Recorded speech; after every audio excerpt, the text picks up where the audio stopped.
BJP নেত্রী অগ্নিমিত্রা পাল তিনি বলছেন যে মাদ্রাসায় জঙ্গি তৈরি হচ্ছে। অন্যদিকে তৃণমূল পশ্চিমবঙ্গের সংখ্যালঘুদের ধরে ধরে ক্রিমিনাল বানাচ্ছে। এই ব্যাপারটা কি বলতে চান? উনি একজন বিধায়িকা। উনার মুখে এসব কথা শোভা পায় না। লজ্জা লাগে যখন এসব কথা একজন বিধায়িকার মুখে শুনতে হয়। উনি হয়তো আমার সাথে উনার দলীয় মতদর্শ নেই, হ্যাঁ, মতবিরোধ আছে, কিন্তু তাই বলে এই ধরনের কথা তো মানা যায় না। আজকে মাদ্রাসায় লক্ষ লক্ষ মানুষ পড়াশোনা করে বড় হচ্ছে। উনি পুরো মুসলমান কমিউনিটিকে অপমান করেছে। নিঃসত্ত্বে উনার পুরো কমিউনিটির কাছে ক্ষমা চাওয়া উচিত। আর তৃণমূল কি করছে সে তো মানুষ দেখতে পাচ্ছে।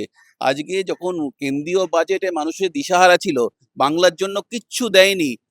শুধু ওই একটা বিড়ির দাম কমিয়েছিল, বিড়ি যাকে আমরা বলি বিড়ি জ্বালাইলে বাজেট, সেই করে বাংলার মানুষকে পুরো অন্ধকারের দিকে ঠেলে দিয়েছিল। কারণ কি, দেখেছিল যে বাংলা থেকে তারা কোনোভাবেই ভোটে জিততে পারবে না, সেই জন্য তারা বাংলায় কিছু দেয়নি। কিন্তু বাংলায় তোমরা ভুলে গেছে, বাংলায় এমন একজন মুখ্যমন্ত্রী আছে যে শুধু দলীয় মুখ্যমন্ত্রী নয়, সে রাজ্যের একেবারে মায়ের মতো। রাজ্যের প্রত্যেকটা মানুষ তার কাছে সন্তান সম। সেই জন্য উনি এমন একটি বাজেট করলেন যাতে সেই বাজেটে প্রত্যেক মানুষ কিছু না কিছু ভাবে উপকৃত হলো। আমি মানে ৯৫টা যে, মাফ করবেন, ৯৪ রকমের যে ভাতা আছে, প্রত্যেকটি ভাতা তার অর্থের পরিমাণ বরাদ্দ পরিমাণ বাড়ানো হলো এবং নতুন কিছু ভাতাও যুক্ত করা হলো। এবং আগে তো বিরোধীরা লক্ষ্মীর ভান্ডারকে নিয়ে হাসাহাসি করে তার সঙ্গে নারায়ণ ভাতা বলতো। সেটা উনি কিন্তু করে দেখিয়ে দিলেন যে বেকার যুবকদের জন্য উনি ভাতা দিলেন। এবং সবচেয়ে যেটা বড় কথা, যে এই ছেলেটি কিছু করেনি বা করতে পারছে না এখন অবধি করে, তার জন্য তার কথাও কিন্তু ভেবেছেন উনি। মানে একদম নিচু তলা থেকে উপর তলা সবার কথা ভাবেন, সবার জন্য ভাবেন। উনি দলের উপরে গিয়ে মানুষের জন্য ভাবেন। এটাই আমাদের মুখ্যমন্ত্রী। কিন্তু বিজেপি বলছে যে লক্ষ্মীর ভান্ডার তারা যদি ক্ষমতায় আসে তারা সেটাকে ৩,০০০ টাকা বরাদ্দ করবে। কি বলবেন? দেখুন, বহু রাজ্যে তো বিজেপি বা তার সহযোগী সরকার রয়েছে, সেখানে তারা করছে না কেন?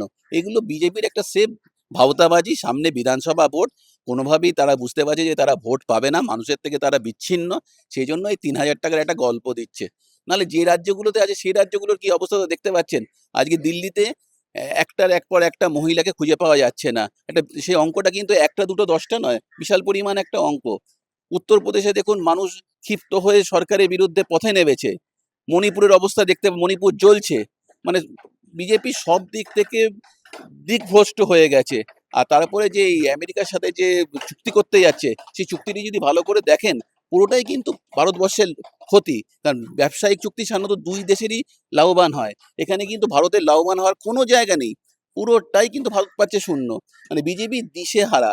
কোনটা সরকার কোনটা দল তারা গুলিয়ে ফেলেছে। তারা এখন সব মিলেমিশে একটা জবা খিচুড়ি করছে।